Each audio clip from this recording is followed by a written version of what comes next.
Assalamualaikum, perkenalkan saya Ati Afifah Umairah, Prodi PGMI kelas 3A, Fakultas Ilmu Tarbiyah dan Keguruan, Universitas Sains Al-Quran Jawa Tengah di Wonosobo. Kali ini saya akan membahas tentang pembiasan. Apa itu pembiasan? Pembiasan adalah peristiwa pembelokan arah rambat cahaya yang terjadi ketika cahaya melewati bidang batas antara dua medium yang berbeda.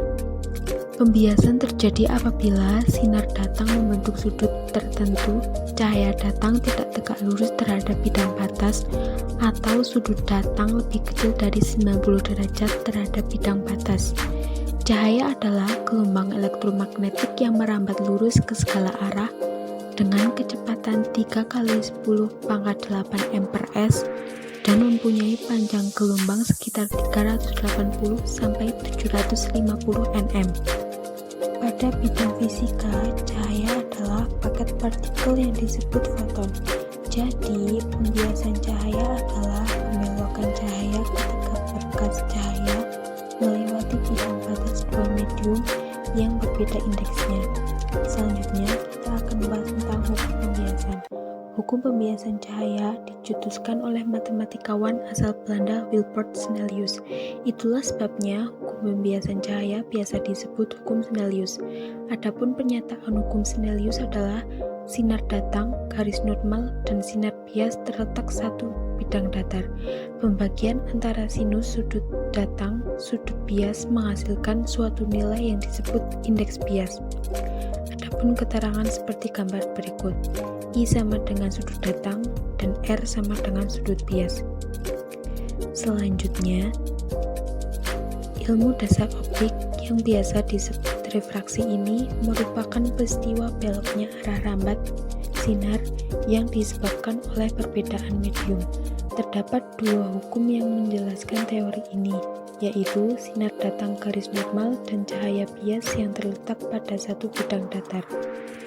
Kedua, pembagian antara sudut segitiga atau biasa disebut sinus cahaya datang dan bias yang menghasilkan suatu nilai yang kemudian disebut indeks. Bias indeks sendiri adalah besaran yang menunjukkan perbandingan kecepatan cahaya pada ruang vakum dan menjadi dasar ukuran teori ini. Perbedaan indeks bias ini yang menyebabkan pensil dalam gelas yang mengandung air terlihat berbelok, dan cahaya pada medium udara dan medium air berbeda. Cahaya memiliki karakter atau sifat tersendiri, yaitu merambat secara lurus pada kondisi normal dengan arah rambat A, B, C.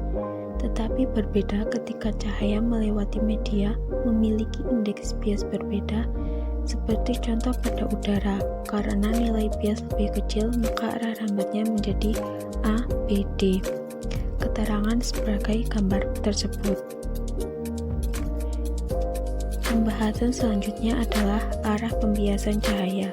Arah pembiasan cahaya dibedakan menjadi dua macam, yaitu 1.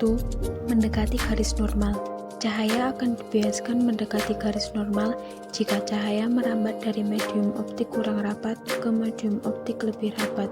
Contohnya, cahaya merambat dari udara ke dalam air, seperti keterangan contoh gambar berikut. Kedua, menjauhi garis normal. Cahaya dibiaskan menjauhi garis normal jika cahaya merambat dari medium optik lebih rapat ke medium optik kurang rapat. Contohnya, cahaya merambat dari dalam air ke udara atau dari kaca ke udara, seperti keterangan contoh gambar berikut.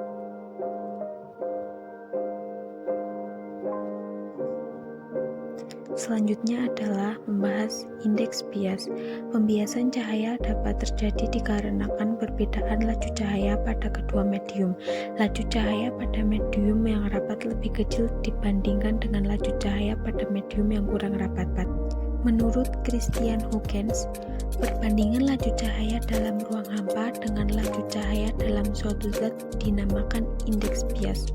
Secara matematis dapat dirumuskan N sama dengan C per V, di mana N sama dengan indeks bias, C sama dengan laju cahaya dalam ruang hampa, V sama dengan laju cahaya dalam zat. Indeks bias tidak pernah lebih kecil dari 1, artinya N pangkat 1, dan nilainya untuk beberapa zat ditampilkan.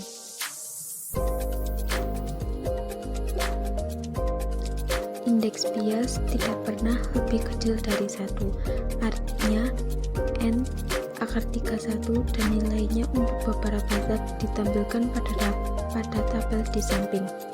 Tabel indeks bias beberapa zat. Udara hampa 1,0000, udara pada STP 1,0003, karbon dioksida 1,00045, helium 1,00036, hidrogen 1,00132, air 1,333, es 1,31, alkohol 1,36, dan seterusnya.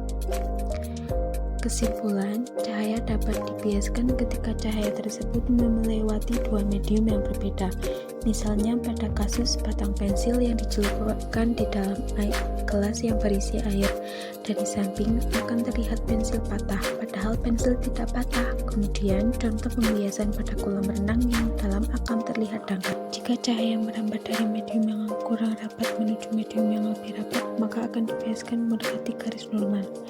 Contoh gambar pembiasan air kolam renang. Nah, mudah kan membahas materi tentang pembiasan? Terima kasih kalian yang sudah menonton video pembahasan saya tentang pembiasan. Wassalamualaikum.